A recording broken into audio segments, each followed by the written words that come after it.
Hola, mi nombre es Pedro D'Angelo Ruiz Vega, estudiante de medicina de la Universidad Privada Antenor Orrego y miembro ordinario de Socio en UPAO. En esta oportunidad voy a exponer acerca del cáncer de mama. Bien, como definición tenemos que es una proliferación maligna a nivel mamario, es decir, es una replicación excesiva de las células y se dice maligna porque tiene ciertas características de malignidad, valga la redundancia, como por ejemplo la atipia celular, que significa alteración estructural, o también la hipervascularización. Bien, para hablar de la anatomía mamaria, hay que tener en cuenta que consiste en una estructura de tejido adiposo, tiene un componente epitelial y un componente estromal. Para hablar del cáncer de mama, el componente más importante es el epitelial. Como observamos en esta imagen, el componente epitelial, su unidad básica, es el lóbulo mamario.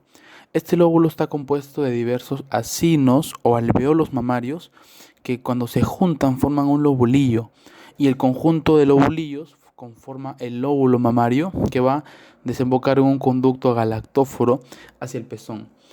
Entonces hay que tener en cuenta que el cáncer de mama se puede originar en cualquier parte de la mama, siendo más frecuente en el sistema de conductos, llamándose así cáncer ductal, que supone un 80% aproximadamente, y en segundo lugar, como observamos en esta imagen, en los acinos mamarios, conformando así el cáncer lobulillar.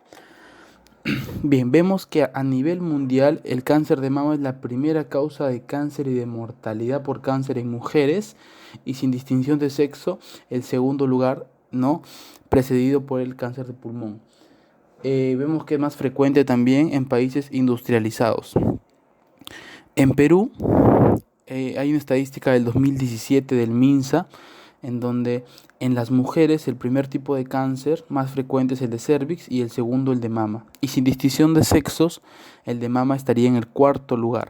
Sin embargo, hay estadísticas actualizadas del INEN en donde colocan al cáncer de mama como segundo puesto sin distinción de sexos. Para hablar de la fisiopatología del cáncer de mama, hay que tener en cuenta que hay tres factores. Hay un factor genético, un factor ambiental, y muy importante en este cáncer el factor hormonal por aumento del estradiol E2. En el factor genético hay que tener en cuenta que los protoncogenes son genes normales que participan en la regulación del ciclo celular, pero cuando estos se convierten en oncogenes, estos ya son genes malignos que inducen la replicación celular exagerada. Entonces, en los factores de riesgo genéticos vamos a tener la edad a partir de los 30 años, antecedentes familiares, el gen hereditario más frecuente es el BRCA1 y en segundo lugar el BRCA2. Y también patología benigna mamaria que voy a explicar más adelante. En factores de riesgo hormonales, el más importante es el sexo femenino, aunque muchas literaturas no la mencionan porque puede ser redundante. Pero sin embargo también se ha visto casos de cáncer de mama en hombres, aunque muy infrecuentemente. Entonces, ubiquémonos en el ciclo menstrual.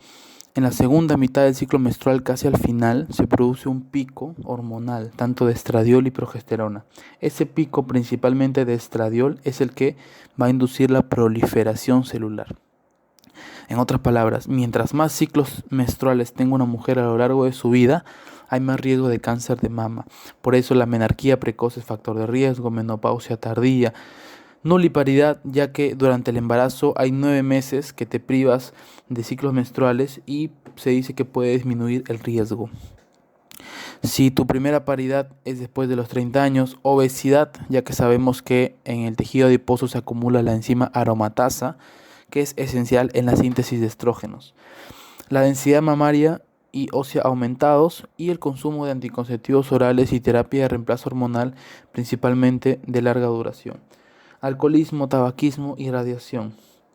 Y dentro de factores protectores confirmados son el embarazo, la lactancia materna y la actividad física.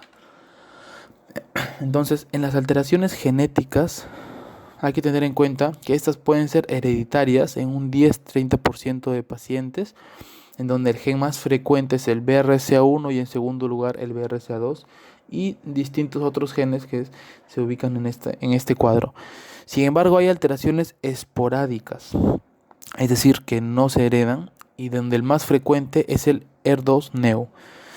Hay que tener en cuenta que en este cáncer, como en todo tipo de cáncer, siempre al final va a haber una alteración genética, sea hereditaria o no. Entonces, ¿cómo es la evolución natural del cáncer? Vemos aquí que primero se produce una enfermedad que se conoce como mastopatía fibroquística, una enfermedad benigna que no supone riesgo de cáncer, pero cuando esta enfermedad se asocia a hiperplasia, es decir, proliferación celular, y hay un riesgo bajo de cáncer. Pero cuando esta hiperplasia se asocia además a atipia o anaplasia celular, que quiere decir alteración ya sea estructural de las células como en el patrón de proliferación, el riesgo de cáncer es mucho mayor. Y luego ya seguiría el cáncer, que puede ser de dos tipos: cáncer no infiltrante o in situ, valga la redundancia, que no tiene la capacidad de invadir tejidos vecinos, y cáncer invasor o infiltrante, siendo el más frecuentemente encontrado. Dentro de la clasificación, de forma breve, tenemos dos tipos: la histológica y la inmunohistoquímica. En la histológica quiere decir en qué parte de la estructura mamaria se origina el cáncer. Vemos que es más frecuente el cáncer a nivel de los ductos, como ya les había mencionado. El cáncer ductal infiltrante, el más frecuente, y en segundo lugar el cáncer lobulillar. Y como también les decía, puede ser in situ o infiltrante. Y la clasificación inmunohistoquímica clasifica el cáncer de mama de acuerdo a la expresión de receptores de estrógenos o progesterona en las células cancerígenas o de la presencia del gen ER2-neo. Vemos el tipo luminal A, donde hay receptores hormonales, pero no hay ER2. Luminal B, positivo para receptores hormonales y además positivo para el ER2. El ER2 positivo, donde está positivo este gen y hay negatividad para los receptores hormonales. Y triple negativo, llamado también basal, los tres están negativos. Hay que tener en cuenta que el luminal A es el más frecuente y el más benigno, mientras que el basal es el más raro y el más maligno. Eso se debe a que hay fármacos que actúan a nivel de los receptores hormonales y a nivel del ER2-neo. Por ejemplo, el trastuzumab, que inhibe este gen, ER2-neo. Sin embargo, cuando es del tipo triple negativo hay menos opciones terapéuticas. En el cuadro clínico puede ser de diversas formas. Puede ser forma asintomática, esto es más frecuente en países de detección masiva mediante la mamografía, es decir, se descubre de manera incidental. Pero la forma más frecuente y precoz de cáncer de mama, el síntoma más frecuente, es el tumor palpable. Entonces, las características de este tumor que nos hagan sospechar de cáncer de mama son un tumor indoloro, de consistencia dura o pétrea, de bordes irregulares, inmóvil, adherido a planos profundos. La mastalgia, puede haber también secreción por el pezón, puede haber hemorragia por el pezón. Sin embargo, ante una hemorragia, la primera sospecha diagnóstica debe ser de este tumor benigno, que es el papiloma intraductal. Podemos palpar adenopatías que sirven para el pronóstico de la enfermedad. Y los signos tardíos que nos indican un cáncer ya avanzado son los cambios en la piel. Por ejemplo, eritema, por ejemplo, la famosa piel de naranja que observamos en esta imagen, que se caracteriza por eritema, además de pequeños hoyuelos o hundimientos en la piel, y retracción del pezón, que por lo general es un signo ya muy tardío. La enfermedad de Paget es un tipo de carcinoma ductal que se caracteriza clínicamente por un eczema a nivel del pezón. Vemos que este tumor palpable, como les mencionaba, es más frecuente que se ubique en el cuadrante superior externo.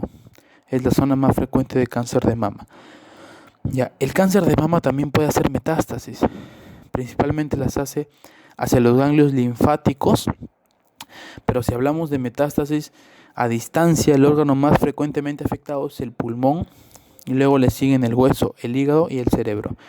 Pero si es que encontramos metástasis en una mama, es más probable que esas metástasis hayan venido de la mama contralateral. Hay que diferenciar bien hacia dónde van y desde dónde vienen las metástasis de mama. Entonces, acá hay un término que es cáncer inflamatorio, que en muchas ocasiones tiende a confundirse. El cáncer inflamatorio es un tipo de cáncer de mama que si bien es cierto, se presenta clínicamente con signos inflamatorios, valga la redundancia, pero que lo diferencia de un cáncer infiltrante avanzado en que el cáncer inflamatorio es de característica rápidamente progresivo. Generalmente se presenta como el signo primario del cáncer, pero hay que tener en cuenta que es un cáncer de baja prevalencia. Bien, tanto para el diagnóstico o screening o tamizaje hay dos pruebas que son ampliamente conocidas. Tenemos la autoexploración mamaria, que se recomienda anualmente a partir de los 40 años. Sin embargo, hay muchas sociedades internacionales que ya no la recomiendan. Y la mamografía, que es el método de screening de elección y también el método inicial para el diagnóstico de cáncer de mama. Se recomienda anualmente a partir de los 40 años, pero si es que ya hay algún factor de riesgo para cáncer de mama, a partir de los 35 años. Entonces, luego de realizar la mamografía, de acuerdo al resultado, se va a clasificar según la clasificación VIRATS. Y si esta clasificación tiene una puntuación de 4 o 5, se recomienda realizar la biopsia para la confirmación del cáncer. Las lesiones en la mamografía más frecuentes son las microcalcificaciones agrupadas, como observamos aquí, generalmente es la más precoz, o también lesiones espiculadas. La ecografía por lo general se usa para evaluar mamas con mayor densidad, por lo general en jóvenes, o también para el seguimiento de lesiones benignas que se hayan encontrado en la mamografía, ya que la ecografía es útil para diferenciar lesiones quísticas de sólidas, y resonancia magnética en casos aislados. Encontré este artículo muy interesante. Entonces, la vitamina D por muchos años se ha asociado como factor protector del cáncer de mama, al igual que muchos otros factores, por ejemplo la cafeína, entre otros. Entonces, en este estudio quisieron demostrar la asociación entre los receptores de vitamina D y se concluyó que las pacientes que tenían receptores de vitamina D positivos en las células cancerígenas tuvieron un resultado favorable y de mejor pronóstico. Bien, para desarrollar algunas preguntas, tenemos la primera pregunta que dice: mujer de 38 años de edad que presenta un nódulo mamario indoloro de bordes mal definidos y al examen físico sospecha de cáncer. A la mamografía, imagen hiperdensa con márgenes espiculados con 10 microcalcificaciones. Entonces, mamografía más examen físico sospechoso de cáncer. La clave, el diagnóstico más probable es la A. Y el manejo sería realizar una biopsia. Vemos aquí la lesión típica. La segunda pregunta dice: ¿cuál de las siguientes pruebas se considera de elección en el screening de cáncer de mama? Como ya les mencionaba, la mamografía es la prueba gold estándar para el screening de cáncer de mama. En caso del diagnóstico, la mamografía es la prueba inicial, pero la prueba gold estándar para el diagnóstico, como saben, es la biopsia. Mamografía llamada también mastografía, radiografía de mama, por ejemplo. Y bueno, acá tenemos diferentes recomendaciones de distintas asociaciones internacionales con respecto a mamografía, autoexamen de mama, entre otros, para que lo puedan leer. Bien, eso sería todo. Muchas gracias por su atención.